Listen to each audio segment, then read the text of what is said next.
आइए जानते हैं आज मध्य प्रदेश की बड़ी खबरें। आज की पहली खबर है कि एमपी के 55 जिलों में खुलेंगे गर्ल्स हॉस्टल। अब नई घोषणा के बाद आदिवासी इलाकों की छात्राओं आगे आकर पढ़ाई कर सकेंगी। नई घोषणा के बाद एमपी के 55 जिलों में अब गर्ल्स हॉस्टल खोले जाएंगे। इंदौर में दूषित पानी से एक और मौत, आंकड़ा 32 पहुंचा। भागीरथपुरा में दूषित पानी हादसे में एक और मौत हो गई। 1 माह से अधिक समय से एडमिट रही अनीता कुशवाहा ने रविवार रात को दम तोड़ दिया। अनीता का बॉम्बे हॉस्पिटल में इलाज चल रहा था। वह लंबे समय से वेंटिलेटर पर थी। इन्हें मिलाकर दूषित पानी से अब तक 32 मौतें हो चुकी हैं। उज्जैन में शिप्रा आरती को मिलेगा नया स्वरूप। उज्जैन में मंदिरों के विकास के बाद अब शिप्रा नदी के राम घाट का भी जल्द कायाकल्प होने जा रहा है। सिंहस्थ कुंभ से पहले राम घाट पर होने वाली शिप्रा आरती को वाराणसी की गंगा आरती की तर्ज पर भव्य, अनुशासित और व्यवस्थित स्वरूप दिया जाएगा। इसके लिए जिला प्रशासन ने विस्तृत कार्य योजना तैयार कर ली है। कुबेरेश्वर धाम में 1 करोड़ पेड़ लगाने की तैयारी। सीहोर के कुबेरेश्वर धाम में 14 फरवरी से शुरू होने वाले रुद्राक्ष महोत्सव को लेकर पुलिस प्रशासन और मंदिर समिति ने व्यापक तैयारियां शुरू कर दी हैं। महोत्सव में श्रद्धालुओं के लिए विशेष पूजा अर्चना, भजन संध्या और धार्मिक कार्यक्रम आयोजित किए जाएंगे। महोत्सव का मुख्य आकर्षण रुद्राक्ष दर्शन और विभिन्न आध्यात्मिक कार्यक्रम होंगे, जिसमें लाखों की संख्या में श्रद्धालु शामिल होने की संभावना है। एमपी में निजी स्कूलों को 15 फरवरी तक देनी होगी फीस। जानकारी राज्य सरकार ने शुल्क अधिनियम 2020 को लागू किया था ताकि निजी स्कूल मनमाने तरीके से शुल्क न बढ़ा सकें और अभिभावकों का शोषण न हो। इस अधिनियम के तहत सत्र शुरू होने से पहले स्कूलों को फीस संरचना, किताबों की सूची सहित अन्य जानकारी ऑनलाइन पोर्टल पर देनी होती है, लेकिन निजी स्कूल का इसका पालन नहीं कर रहे हैं। अब स्कूल शिक्षा विभाग ऐसे स्कूलों पर सख्ती की तैयारी कर रहा है। नपा अध्यक्ष विनोद मालवीय 6 साल के लिए निष्कासित। छिंदवाड़ा में भारतीय जनता पार्टी ने अनुशासनहीनता के आरोप में डोंगर परासिया नगर पालिका परिषद के अध्यक्ष विनोद मालवीय को पार्टी की प्राथमिक सदस्यता से 6 वर्ष के लिए निष्कासित कर दिया है। यह कार्रवाई भाजपा प्रदेश अध्यक्ष के निर्देश पर की गई। पार्टी का कहना है कि मालवीय की गतिविधियों से संगठन की छवि को नुकसान पहुंचा, जिसे गंभीर अनुशासनहीनता माना गया। भूजल मापने के लिए नए बोर में लगेंगे टेलीमीटर। शहर का भूजल स्तर नापने के लिए अब रस्सी और पाइप की पुरानी प्रक्रिया को बंद किया जाएगा। इसके स्थान पर भूजल का स्तर नापने के लिए पीजोमीटर की सहायता ली जाएगी। सेंट्रल ग्राउंड वाटर बोर्ड की मदद से अत्याधुनिक तकनीक का उपयोग कर भूजल स्तर को नापा जाएगा।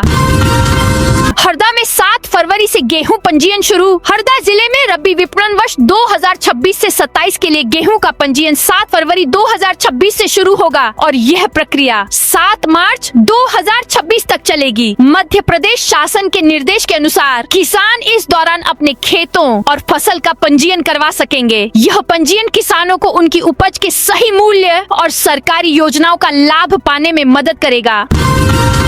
सीवरेज घोटाले में फोटोकॉपी को सबूत मानने से इनकार। 2 साल पहले सामने आए करोड़ों रुपए के इंदौर के सीवरेज घोटाले में हाई कोर्ट ने बड़ा फैसला सुनाया है। हाई कोर्ट ने ट्रायल कोर्ट में पेश की गई फोटोकॉपी को सबूत मानने के फैसले को रद्द कर दिया है। जस्टिस गजेंद्र सिंह की कोर्ट ने साफ कहा है कि कानून की अनिवार्य शर्तें पूरी किए बिना फोटोकॉपी दस्तावेजों को साक्ष्य के रूप में स्वीकार नहीं किया जा सकता। मौसम ने बदली चाल। कई जिलों में बारिश और तेज हवा। मध्य प्रदेश के कई जिलों में सोमवार की सुबह से मौसम ने अचानक करवट बदल ली। गरज चमक के साथ तेज हवाएं चल रही हैं, तो कई इलाकों में मावठे की बारिश शुरू हुई है। टीकमगढ़ में जहां सोमवार की सुबह से अंधेरा छाया रहा है, काले बादलों से बारिश का दौर शुरू हो गया। अचानक हुई बारिश से किसानों की चिंता बढ़ गई है। यहाँ फूल अवस्था में खड़ी गेहूं की फसल को नुकसान की आशंका से किसान परेशान हो गया है। एमपी में हथियारबंद बदमाश गेहूं लूटकर फरार। गुना रोड स्थित वेयर हाउस में डाका। 22 से 25 नकाबपोश बदमाश चौकीदारों के सीने पर बंदूक अड़ाकर ताले तोड़कर ले गेहूं से भरी बोरियां। वेयर हाउस पर तैनात थे 4 चौकीदार। बंदूक अड़ाकर चौकीदारों के हाथ पैर बांधकर वो आंखों पर पट्टी बांधकर दिया वारदात को अंजाम। ब्यौरा के गुना रोड स्थित सलूजा वेयर हाउस में रविवार सोमवार की दरमियानी रात की घटना। बैतूल की सड़कों के सुधार का प्लान तैयार। मध्य प्रदेश के बैतूल जिले की जर्जर और खराब सड़कें जल्द ही चकाचक हो सकती हैं और इन पर फिर से गाड़ियां सरपट दौड़ सकती हैं। दरअसल जिले की लंबे समय से जर्जर और खराब हैं और लोक निर्माण विभाग PWD ने जिले की 27 महत्वपूर्ण सड़कों के निर्माण और उन्नयन की विस्तृत कार्य योजना तैयार कर वरिष्ठ कार्यालय भोपाल भेज दी है। इन्हें वित्तीय वर्ष 2026 से 27 के बजट में शामिल किया जा सकता है। इन सड़कों के निर्माण और सुधार पर करीब 5 से 10 अरब रुपए खर्च होने का अनुमान है। MP में फिर रिश्वत लेते पकड़ाया पटवारी। मध्य प्रदेश में रिश्वतखोर अधिकारी कर्मचारियों पर कार्रवाई का सिलसिला लगातार जारी है। लगभग हर दूसरे दिन कहीं न कहीं लोकायुक्त रिश्वतखोर अधिकारी कर्मचारियों को रिश्वत लेते हुए रंगे हाथों पकड़ रही है, लेकिन इसके बावजूद रिश्वतखोर बाज आते नजर नहीं आ रहे हैं। ताजा मामला मध्य प्रदेश के सिंगरौली जिले का है, जहां एक पटवारी को लोकायुक्त रीवा की टीम ने रिश्वत लेते हुए रंगे हाथों पकड़ा है, जो कि जमीन बंटवारे और सीमांकन के एवज में रिश्वत की मांग कर रहा था। MP के बजट में इस शहर को मिलेगा 300 करोड़ का फ्लाईओवर। जबलपुर शहर के गड़ा क्षेत्र में त्रिपुरी चौक, मेडिकल तिराहा और मेडिकल कॉलेज के सामने रोजाना लगने वाले भीषण जाम से राहत दिलाने के लिए लगभग 2.5 से 3 किलोमीटर लंबे फ्लाईओवर के निर्माण की तैयारी की जा रही है। लोक निर्माण विभाग की ओर से इसका प्रस्ताव तैयार किया जा रहा है। राज्य सरकार के बजट में स्वीकृति मिलने की स्थिति में यह जबलपुर शहर का 7वां फ्लाईओवर होगा। इस फ्लाईओवर के बन जाने से गड़ा, त्रिपुरी चौक और मेडिकल क्षेत्र के रहवासियों को रोजाना लगने वाले जाम से बड़ी राहत मिलेगी। साथ ही एम्बुलेंस, फायर ब्रिगेड सहित अन्य इमरजेंसी सेवाओं को भी जाम में फंसना नहीं पड़ेगा। MP के इस शहर को मिलेगी बड़ी सौगात। केंद्रीय बजट में भोपाल मेट्रो समेत नेशनल हाईवे और ब्रिज की उम्मीद बेहतर हुई। टियर 2-3 शहरों के लिए 12.02 लाख करोड़ रुपए आवंटित हुए हैं। इसमें भोपाल की भागीदारी होगी। मेट्रो की मौजूदा 32 किलोमीटर की लाइन को पूरा करने 5,000 करोड़ रुपए की जरूरत है। इसी तरह टियर 2 शहरों में सिटी इकोनॉमिक रीजन का प्रावधान किया है, जिसमें 5 साल में 5,000 करोड़ रुपए मिलेंगे। भोपाल को लाभ मिला तो यहाँ लॉजिस्टिक और हाईवे कनेक्टिविटी के लिए काम शुरू हो सकता है। ग्वालियर व्यापार मेले में 13 दिनों में 10,877 वाहन बिके। ग्वालियर व्यापार मेले में इस वर्ष वाहन बिक्री नए रिकॉर्ड की ओर तेजी से बढ़ रही है। मेले में 19 जनवरी से लागू रोड टैक्स में 50% की छूट का सीधा असर ऑटोमोबाइल बिक्री पर देखने को मिल रहा है। छूट की वजह से खरीदारों में खासा उत्साह है और महज 13 दिनों में 10,877 दोपहिया व 4 पहिया वाहन बिक चुके हैं। आंकड़ों के मुताबिक अब तक 6,383 4 पहिया कारें और 4,494 दो पहिया वाहन बेचे जा चुके हैं। बड़ी संख्या में नई कारों की खरीद से ऑटोमोबाइल कंपनियों और डीलरों में भी उत्साह का माहौल है। व्यापार मेला परिसर के ऑटो जोन में दिन भर ग्राहकों की भारी भीड़ देखी जा रही है। MP के रेलवे नेटवर्क पर खर्च होंगे 7,500 करोड़। देश के आम बजट के साथ रेलवे का बजट भी पेश किया गया है। इसमें रेल मुसाफिरों की सुरक्षा पर फोकस रहा है। रेल हादसों को रोकने के लिए मुख्य रेल मार्गों पर कवच, ऑटोमेटिक ट्रेन प्रोटेक्शन सिस्टम लगाने के काम को तेज किया जाएगा। रेल अधिकारियों का कहना है इससे रेल एक्सीडेंट की आशंका को काफी हद तक खत्म किया जाएगा। इसके अलावा रेल बजट में इस बार गेज कन्वर्जन की राशि को 4,284 करोड़ रुपए से बढ़ाकर 4,600 करोड़ रुपए किया है और सिग्नलिंग और टेलीकॉम सिस्टम को पुख्ता करने के लिए 7,500 रुपए खर्च होंगे। इसमें कवच सुरक्षा भी शामिल है।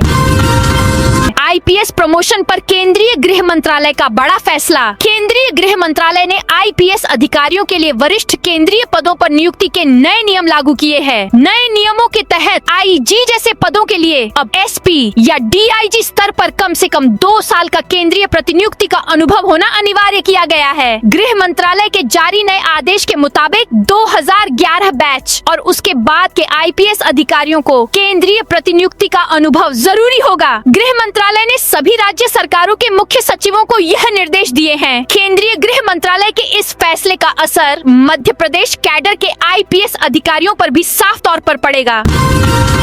MP में राजनीतिक नियुक्तियों पर हलचल तेज। लंबे समय से मध्य प्रदेश को जिन राजनीतिक नियुक्तियों का इंतजार है वह जल्द पूरा होगा। निगम मंडलों, प्राधिकरणों व आयोगों में थोकबंद नियुक्तियां होंगी। दिल्ली के सुझाव पर सत्ता व संगठन सीमांकन ने प्रस्तावित नामों की सूची तैयार कर ली है। संघ के साथ भी सूची में शामिल कुछ नामों पर विचार विमर्श किया जा चुका है। सूची को दिल्ली भेजा जा चुका है। वहां से हरी झंडी मिलते ही नियुक्ति संबंधी आदेश जारी किए जाने लगेंगे। एमपी में फिर रिश्वत लेते पकड़ाया पटवारी। मध्य प्रदेश में रिश्वतखोर अधिकारी कर्मचारियों पर कार्रवाई का सिलसिला लगातार जारी है। लगभग हर दूसरे दिन कहीं न कहीं लोकायुक्त रिश्वतखोर अधिकारी कर्मचारियों को रिश्वत लेते हुए रंगे हाथों पकड़ रही है, लेकिन इसके बावजूद रिश्वतखोर बाज आते नजर नहीं आ रहे हैं। ताजा मामला मध्य प्रदेश के सिंगरौली जिले का है, जहां एक पटवारी को लोकायुक्त रीवा की टीम ने रिश्वत लेते हुए रंगे हाथों पकड़ा है, जो कि जमीन बंटवारे और सीमांकन के एवज में रिश्वत की मांग कर रहा था। शिवपुरी में वाहन चेकिंग के दौरान बवाल। मध्य प्रदेश के शिवपुरी जिले के रन्नौत थाने के बाहर वाहन चेकिंग के दौरान चालान काटने पर बवाल हो गया। चालान काटे जाने के बाद कुछ लोगों ने आरक्षक के साथ मारपीट करते हुए उसका सिर फोड़ दिया और वर्दी फाड़ दी। मारपीट में आरक्षक गंभीर रूप से घायल हुआ है। वहीं घटना के बाद लोगों ने थाने का घेराव कर पुलिस पर मारपीट का आरोप लगाया। भाजपा जिलाध्यक्ष भी धरने में शामिल हुए और थाना प्रभारी को सस्पेंड करने और आरक्षकों पर मारपीट का आरोप लगाते हुए एफआईआर दर्ज किए जाने की मांग की। रेड जोन में है एमपी का ये जिला। 1394 गांवों की मैपिंग नहीं 7वीं लघु सिंचाई गणना का कार्य प्रारंभ है। इसमें सभी लघु सिंचाई योजनाओं, 2000 हेक्टेयर तक के कमान क्षेत्र वाली भूजल और सतही जल प्रणालियां और जल निकायों, तालाब, पोखर, झील के आंकड़े इकट्ठा किए जाने हैं। इसके लिए मार्च 2025 में प्रशिक्षण दिया जा चुका, लेकिन सतना जिले में अभी तक एक भी पटवारी ने गिनती तक शुरू नहीं की है। 20 जिलों में बारिश का अलर्ट। मध्य प्रदेश में एक बार फिर से मौसम ने अचानक करवट बदल ली है। प्रदेश के कई जिलों में बारिश, आंधी और घने कोहरे का असर देखने को मिला। ग्वालियर, उज्जैन, धार और मुरैना रही, जबकि नीमच में बारिश, ओलावृष्टि और मंदसौर जिले ओले गिरे, जिससे किसानों की फसलों को भी नुकसान पहुंचा है। मौसम विभाग ने 20 जिलों बारिश का अनुमान जताया है। राजगढ़, आगर, मंदसौर, नीमच, गुना, श्योपुर, अशोकनगर, शिवपुरी, रीवा, मऊगंज, सतना, पन्ना, ग्वालियर, दतिया, भिंड, मुरैना, छतरपुर, टीकमगढ़, निवाड़ी, कटनी, दमोह, सागर, महर जिलों में गरज चमक के साथ साथ कोहरे का अलर्ट जारी किया गया है। मौसम वैज्ञानिकों के अनुसार 5 फरवरी की रात से एक नया पश्चिमी विक्षोभ यानी वेस्टर्न डिस्टर्बेंस एक्टिव होने जा रहा है। वर्तमान में अभी 3 सिस्टम एक साथ एक्टिव हैं, जिसके कारण कहीं बारिश तो कहीं ओलावृष्टि देखने को मिल रही है। 2 से 5 फरवरी तक मौसम में कई पैटर्न देखने को मिलेंगे। प्रदेश में जेट स्ट्रीम हवाएं भी चल रही हैं, जिसके कारण तापमान में गिरावट दर्ज की गई है। नगर पालिका की अतिक्रमण हटाने की कार्रवाई पर उठे सवाल। नगर पालिका परिषद सिवनी द्वारा शहर में सड़क किनारे अतिक्रमण हटाया जा रहा है। हालांकि इस कार्रवाई पर सवाल खड़े हो रहे हैं। लोगों का कहना है कि नगर पालिका केवल सड़क किनारे छोटे दुकानों पर ध्यान दे रही है, जबकि बड़े दुकानदारों पर अतिक्रमण की कोई कार्रवाई नहीं हो रही है। बीते 15 दिनों के भीतर दूसरी बार नगर पालिका ने कचहरी चौक से लेकर LIC ऑफिस तक सड़क किनारे छोटी दुकानों को हटाया। 184 करोड़ से अस्पतालों का होगा कायाकल्प। स्वास्थ्य व्यवस्था को आधुनिक, सुदृढ़ और मरीज केंद्रित बनाने की दिशा में महत्वपूर्ण कदम उठाया गया है। स्वास्थ्य विभाग ने लगभग 184 करोड़ रुपए के प्रस्ताव को मंजूरी के लिए भोपाल भेज दिया है। यह प्रस्ताव वर्ष 2026 से 27 के एनुअल प्लान के अंतर्गत तैयार किया गया है, जिसके लागू होने से शहरी और ग्रामीण दोनों क्षेत्रों के मरीजों को उन्नत सुविधाएं उपलब्ध होंगी। इससे गंभीर बीमारियों के इलाज के लिए बाहर के शहरों दिल्ली, मुंबई की यात्रा काफी हद तक कम हो जाएगी। कक्षा 5वीं 8वीं की परीक्षा होगी। 29 केंद्रों पर कक्षा 5वीं और 8वीं की बोर्ड परीक्षाएं 20 फरवरी से शुरू होना है। इसके लिए शहर और ग्रामीण क्षेत्र में कुल 29 केंद्र बनाए गए हैं, जिसमें करीब 6000 विद्यार्थी परीक्षा देंगे। परीक्षा की तैयारियां शिक्षा विभाग ने शुरू कर दी है और परीक्षा केंद्रों पर फर्नीचर की व्यवस्था कराई जा रही, जिससे विद्यार्थियों को परेशानी नहीं होगी। नर्मदा बचाओ आंदोलन को लेकर मछुआरों की नाव रैली। बड़वानी में नर्मदा बचाओ आंदोलन के तहत विस्थापित मछुआरों ने अपने अधिकारों की मांग को लेकर सोमवार को प्रदर्शन किया। इस आंदोलन का नेतृत्व वरिष्ठ सामाजिक कार्यकर्ता मेधा पाटकर ने किया। मछुआरों ने कसरावत से राजघाट तक नर्मदा नदी में एक विशाल नाव रैली निकाली। इसमें 30 से अधिक नावों में सैकड़ों लोग सवार थे। कोरियन कंपनी उज्जैन में बनाएगी यूरिन किट। कैंसर की जांच होगी उज्जैन। और धार्मिक पहचान से आगे बढ़कर औद्योगिक और स्वास्थ्य सेवाओं का नया केंद्र बन रहा है। शहर के मेडिकल डिवाइस पार्क में दक्षिण कोरिया की कंपनी ई फाइबर ग्रुप अपनी यूनिट लगाएगी। इस प्रोजेक्ट में 209 करोड़ रुपए का निवेश किया जा रहा है। कंपनी यूनिट के लिए सर्वे कर रही है। निर्माण कार्य इसी साल शुरू होने की संभावना है। अगले साल से उत्पादन शुरू हो सकता है। किसानों ने सोयत माचलपुर मार्ग बंद किया। आगर मालवा में सुसनेर न्यायालय के आदेश के बाद सोमवार को किसानों ने सोयत माचलपुर मार्ग बंद कर दिया। किसानों का आरोप है कि उनकी निजी भूमि पर बिना अधिग्रहण प्रक्रिया पूरी किए और मुआवजा दिए सड़क का निर्माण कर उसका उपयोग किया जा रहा था। लवकुश चौराहे से काली सिंध नदी तक सभी प्रकार के वाहनों का आवागमन रोक दिया गया है। किसानों ने इसी मुद्दे पर न्यायालय में याचिका दायर की थी। सिवनी में कत्ल खाने ले जा रहे 39 गोवंश मुक्त सिवनी जिले की कोतवाली पुलिस ने रविवार देर रात मवेशियों की तस्करी के खिलाफ कार्रवाई की। पुलिस ने एक 12 चक्का कंटेनर जब्त कर उसमें क्रूरता पूर्वक भरे गए 39 गौवंश को मुक्त कराया। कोतवाली थाना प्रभारी निरीक्षक सतीश तिवारी ने सोमवार को सुबह बताया कि रात्रि गश्त के दौरान मुखबिर से सूचना मिली थी कि बंडोल की ओर से ट्रक में गौवंश को कत्ल खाने ले जाया जा रहा है। सरकारी दफ्तरों में कर्मचारियों को मिलेगी एआई ट्रेनिंग। सीहोर में शासकीय विभागों में आर्टिफिशियल इंटेलिजेंस AI का इस्तेमाल बढ़ रहा है। सरकारी ऑफिसों में समय बचाने, काम की उत्पादकता बढ़ाने और पारदर्शिता लाने के लिए अधिकारियों और कर्मचारियों को AI टूल्स का प्रशिक्षण दिया जा रहा है। यह कार्यक्रम ई गवर्नेंस विभाग चला रहा है। स्कूल शिक्षकों के खिलाफ सोशल मीडिया पर अभद्र टिप्पणी। शिवपुरी जिले के खनियाधाना थाना क्षेत्र में सोशल मीडिया पर स्कूल को बदनाम करने का मामला सामने आया है। अज्ञात व्यक्ति ने इंस्टाग्राम पर फर्जी अकाउंट बनाकर आचार्य विद्यासागर पब्लिक स्कूल से जुड़ी आपत्तिजनक तस्वीरें और रील्स पोस्ट की, जिससे स्कूल की छवि को नुकसान पहुंचाने की कोशिश की गई। खंडवा में अवैध पटाखा फैक्ट्री का संचालक कांग्रेस नेता गिरफ्तार। खंडवा की सम्यक गोल्ड कॉलोनी के क्लब हाउस में चल रही अवैध पटाखा फैक्ट्री के मुख्य संचालक और कांग्रेस नेता इमरान परियाणी को कोतवाली पुलिस ने गिरफ्तार कर लिया है। परियाणी बीते 5 दिनों से मध्य प्रदेश महाराष्ट्र बॉर्डर के डेढ़तलाई इलाके में छिपा हुआ था और महाराष्ट्र भागने की फिराक में था। भोपाल जीआरपी की बड़ी कार्रवाई। रेल यात्रियों को निशाना बनाकर ट्रेनों में चोरी करने वाले एक शातिर चोर को जीआरपी भोपाल ने गिरफ्तार किया है। आरोपी फॉरेन रिटर्न और पुणे यूनिवर्सिटी से बीटेक पास है, जो ऑनलाइन वेटिंग गेम की लत और पैसों की हार के बाद आर्थिक तंगी में आकर चोरी की वारदातों को अंजाम दे रहा था। आरोपी के कब्जे से करीब 7 लाख रुपए कीमत के सोने के आभूषण बरामद किए गए हैं।